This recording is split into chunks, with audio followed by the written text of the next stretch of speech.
guys, so in today's video I'm going to show you all how to install the JB4 piggyback module on the GT line 1.6, obviously K5, that's why you're here. So quick, easy process. I'll show you the tips and tricks that help me and just kind of give you the rundown. There's some things I won't show. I have HKS upgraded spark plugs in this car. I just don't want to take those back out. So you can YouTube videos on how to do spark plugs. It's just real simple. Make sure they're gapped.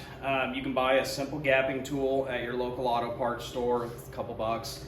And then the big thing on spark plugs, make sure they're tight but not over torqued. I don't want to see you guys strip your head. So first step, just like anything, I'll get you closer here.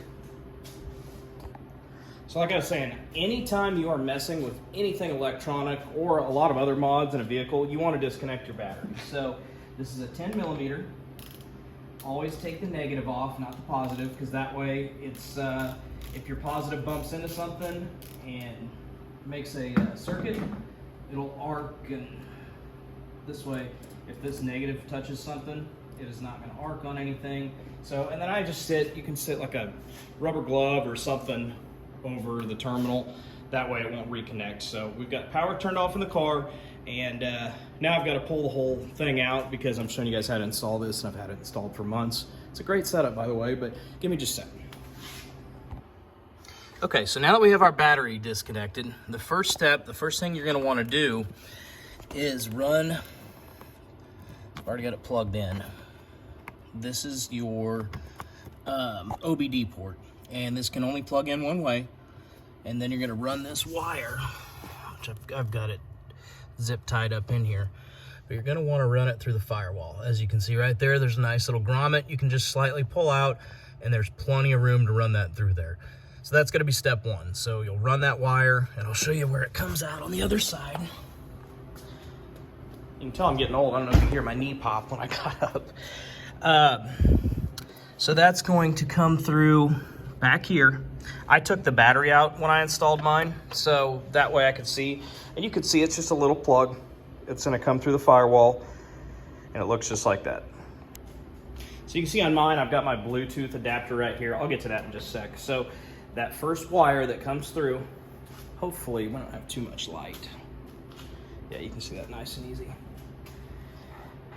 You're going to come over here and mate it up to this. So you can see there's only one way you can plug this in. There's a little tip right there, and that catch is going to go right on that. So there you go. That's the first step. And then you're going to see, so if you haven't seen what this looks like, I'm not taking it all the way out because I don't want to retape this. It's in place really well.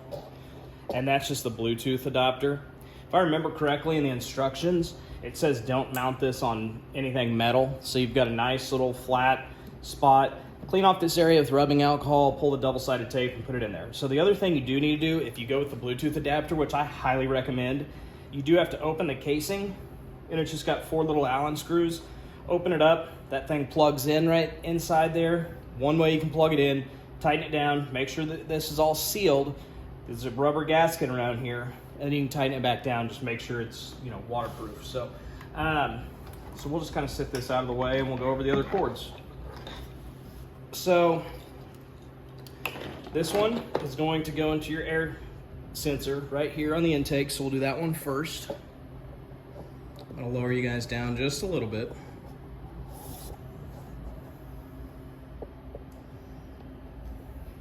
So you'll see this one has a little clip on it, which I shouldn't have closed it. You might need to get in there with a little tiny flathead screwdriver and do that. So you can undo this.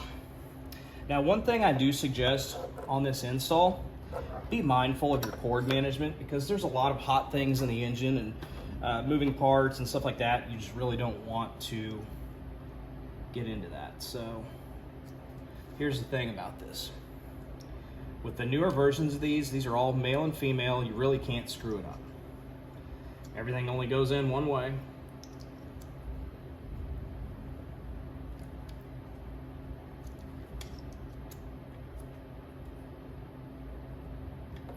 So just like that, and you'll see there's a cutout right there. That nib goes right there. For some reason, this one does seem backwards compared to what you would normally see. I don't know, that's a JB4 thing. So the other end of this cord, or this cable, connector, whatever you want to call it, is going to go right on your MAF sensor right there. So that part's done. Your intake part's done, okay? Then this is, I think, what people get freaked out about. I'm going to open the garage door here so we have a little more room. So this is a quick little interlude. We're getting a little thunderstorm rolling in. So any of you guys that know, I live in the Midwest. I'm in Kansas. We were supposed to have like 105-degree temperatures this week and stuff. So this little bit of rain's a godsend. So anyways, back to your regularly scheduled programming.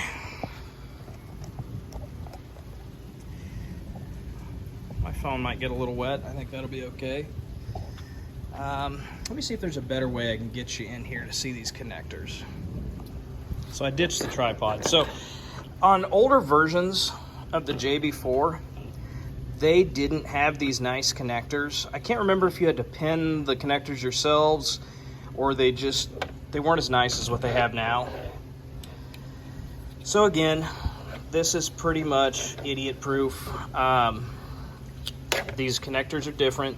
You really can't screw it up. Like, these are 3-pin and 4-pin, male and female. You really can't screw this install up. So one of the plugs is gonna go on this.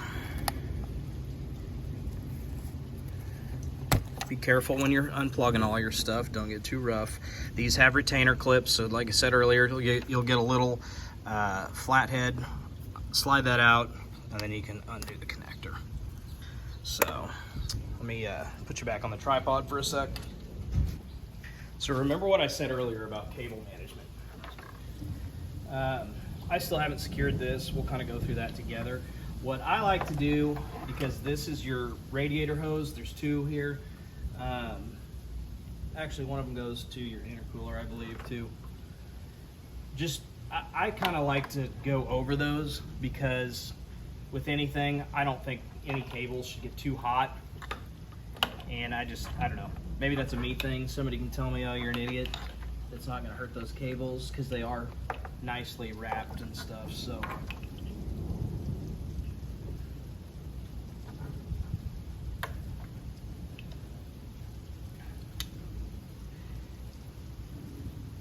you'll see what I did there.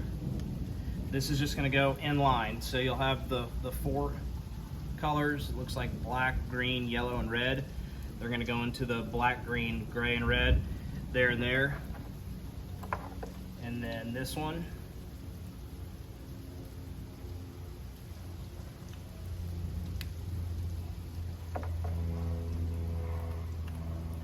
And just like that. It's really that easy. So you can see we're going to run these wires and get this thing secured in here a little bit better, and then we'll reconnect our negative battery terminal and fire it up and make sure we're good to go. So we just bring in close here so you'll see these go here. That one goes on the engine, and then these two go just like this. So you'll see there's like 2 black wires and 1 gray. They go to the 3-pin blue, white, and black, and then one goes on the engine. So you can't really do this backwards because the male and female connectors, they really design this well. So as always, I'm a fan of zip ties. So let's figure out how we want to secure this and zip tie everything in place. All right, so some of you guys might say, oh, it's kind of janky having to zip tie things in place. I don't disagree, but this JB4 works on multiple vehicles. If they made it specific to every vehicle, you would end up having a higher price, stuff like that. So, like I said, I just like to keep all the wires neat. We'll probably do this. I just don't want the wires flopping around and stuff. Now, if somebody has a better way to do this, I'm all ears. But for me, I just like to keep everything as neat and tidy as I can without stretching cords and stuff. So then you'll see I ran this over the top of the intake. I know there's probably ways you can do that look a little better, but I wanted to make sure it was far away from the cooling fan and those hot coolant lines and stuff.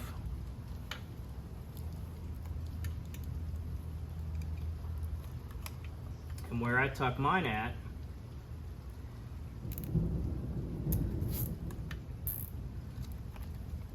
is I tucked it right down here, and then we'll zip tie it and secure it. So,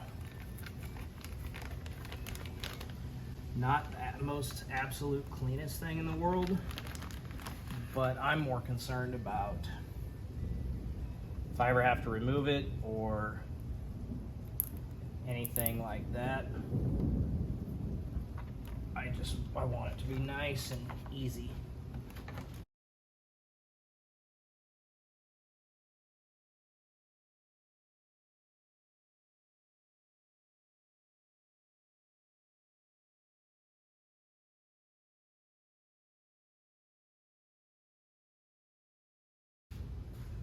So now that we've got everything reinstalled,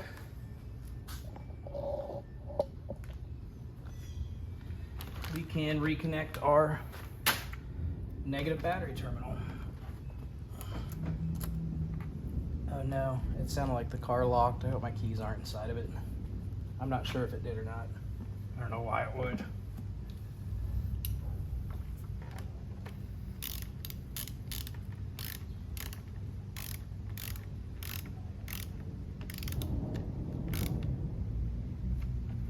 All right. Make sure you don't tighten that down too tight. There we go. So now we're gonna go in and I'm gonna grab my iPad or my daughter's phone or something and record kind of how the app works and make sure we're still synced up to it. Okay, shout out to my camera girl. She's on summer break, so she's helped me record this part. So now that we got everything wrapped up under the hood, I reconnected the negative battery cable and the car didn't lock. And my keys were inside anyway. So you can come on over here and we'll make sure we don't have any check engine lights. Sorry, the car's a mess right now, guys. Yeah, you can just film the dash area and stuff. So,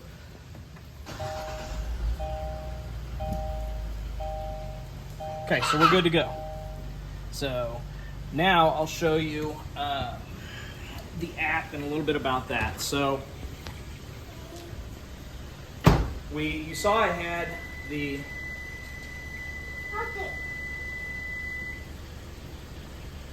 So you guys saw that I had the Bluetooth adapter. I think it's really key for this device because if not, you're going to have to drive around and change maps on a laptop and stuff and look like Fast and the Furious, Danger to the Manifold, all that fun stuff. So I'm really dating myself here. So when you first open, I'm going to come in closer. You first open the JB4 app, it looks just like this. Now you'll see that I've got nothing showing. So hit connect.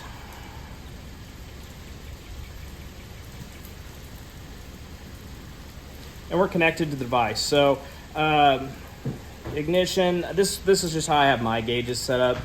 Air fuel ratio, intake air temperature is 118 because it is,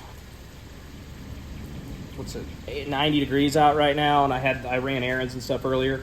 We've got live ignition, no boost. So these two, this is what the car thinks it's getting in boost, and this is what it's actually getting in boost. So we'll go for a drive. I'll kind of show you that, and then we'll wrap this up. So we've got a nice rainy day here. It did reset my fuel economy, but it looks like all my other settings and stuff are good to go. Okay, so here's the app. And then you'll see on the bottom right there, there's a button that you can hit that says start logging. That will record all of your parameters. You can either look at it on a graph or a spreadsheet.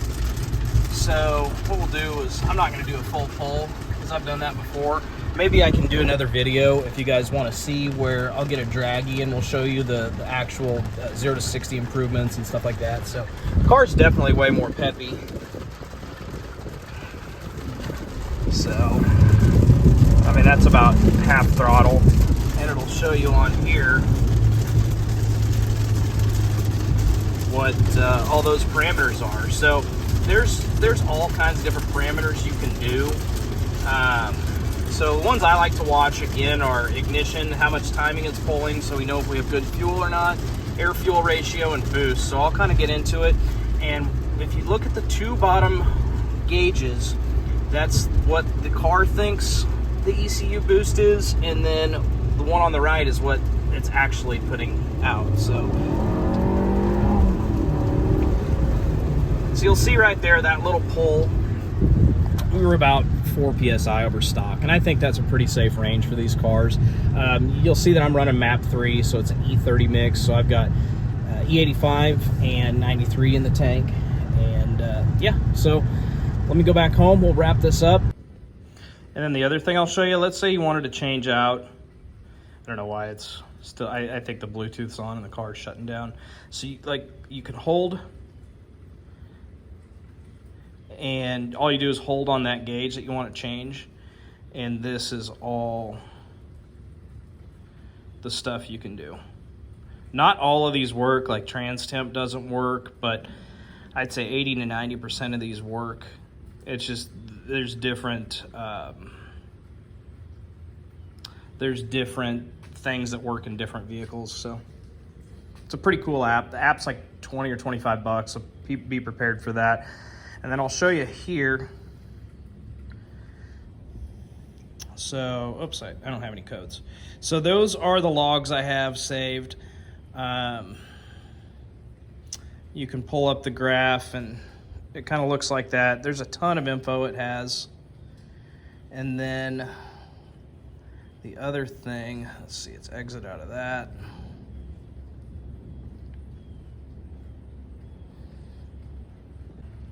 And the other thing it'll do, you can change your maps in here, and it shows your firmware and software. If you click on maps, normally it has like how many PSI over stock and what fuel you'll need. And then, so map 1, 2, and 3, this is like 91, 93, E30 or race fuel. I don't remember what this one is. There's a custom map and some other stuff. So hopefully you guys like that rundown on this device. You know, for the money, it's hard to beat. The caveats, you know, make sure you run good fuel. I don't rag on the car, you know, so it's just kind of common sense things. The other thing I was going to tell you is the JB4 has built-in safety measures. So if it's pulling too much timing, it shuts down and it goes back to your stock settings. Too much boost, fuel pressure issues, it knows all that. And there's some safeguards in place. So, you know, it's not just, there's that one other chip that plugs in. It doesn't, this is a lot safer product in my opinion. So supposedly it's untraceable to dealerships. I don't know. I mean, I haven't taken mine in for anything, so it's been a really good car over the last year. So yeah, hopefully you guys like this. If you have any questions, drop a comment down below, like, comment, and subscribe. If you guys want to see me do a giveaway on my BMS intake, I might be open to doing that. So drop a comment down below and see if that's something you're interested in. And as always, have a great week, have a great day, and we'll catch you on the next one.